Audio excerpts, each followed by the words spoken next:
Bonjour Ibrahim Théolam. Selon vous, qu'est-ce qui empêche les jeunes Africains d'entreprendre? Alors, de façon générale, beaucoup de spécialistes expliquent le financement ou le manque de formation, le manque de persévérance. Mais pour ma part, notre écosystème aujourd'hui ne prépare pas les jeunes à entreprendre.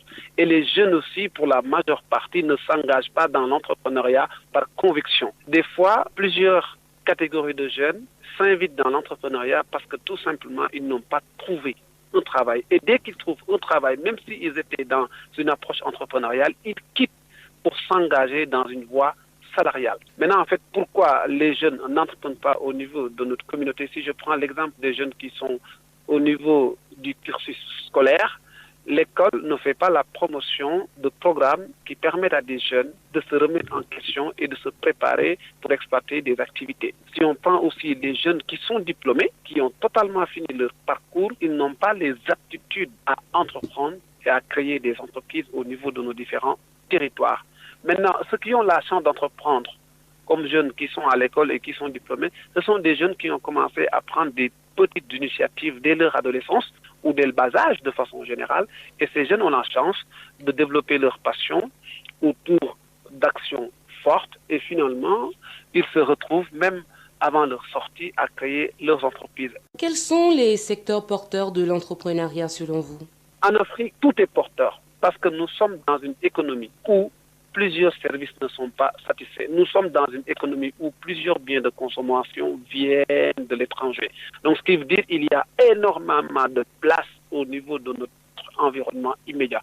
Quel que soit le pays que nous étudierons, en termes d'opportunités, on verra toujours d'énormes possibilités en termes de création d'entreprises. Au Burkina Faso, on a tendance à dire qu'on peut entreprendre à 0 francs. Est-ce que vous êtes d'accord avec ceux-là qui le disent? Alors, ce concept, j'ai beaucoup entendu parler, mais je ne le maîtrise absolument pas. Donc, je ne vais pas consacrer du temps là-dessus pour expliquer les concepts d'autres personnes. Mais pour ma part, je voudrais juste apporter un petit contenu par rapport à la facilité de l'entrepreneuriat, peut-être, à travers les concepts sur lesquels je travaille avec des jeunes en Afrique. On peut entreprendre avec ses propres possibilités. On peut entreprendre avec des moyens limités. On peut entreprendre n'ayant pas d'argent dans sa poche et se mobiliser et mobiliser les acteurs de sa communauté pour pouvoir y aller. Exemple concret. Je veux entreprendre. Je suis en licence de mathématiques. Je pourrais éventuellement donner des cours de mathématiques à des enfants, des cours particuliers, et je reçois de l'argent à la fin de chaque cours.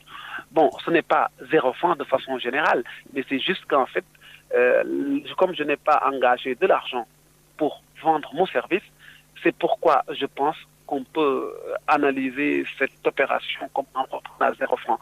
Mais comme il y a l'effort, comme il y a l'énergie, comme il y a l'utilisation du temps aussi, je pourrais dire que 0 francs, il me serait très difficile de comprendre ce terme. Est-ce que tout le monde peut entreprendre? Bien évidemment, parce que l'entrepreneuriat est constitué de façon générale à des aptitudes. Aptitude à quelqu'un qui s'est préparé, qui donne ce qu'il prépare à une communauté, peut être considéré comme un entrepreneur parce qu'il réfléchit de l'idée au projet, il conceptualise, ensuite il met en œuvre, finalement, il a un produit. Mais une autre personne peut faire la même chose et vendre. Donc les aptitudes développées pour créer sont les mêmes. Maintenant, l'autre a comme finalité de vendre son produit. Le mécanicien qui répare sa voiture pour se faire payer et un jeune au niveau du quartier qui répare les voitures par plaisir. Donc finalement, comme l'entrepreneuriat est une façon de développer ses capacités à travers un projet, une action, pour moi, ce sont les qualités qui sont intéressantes en termes de mesure de qui peut entreprendre.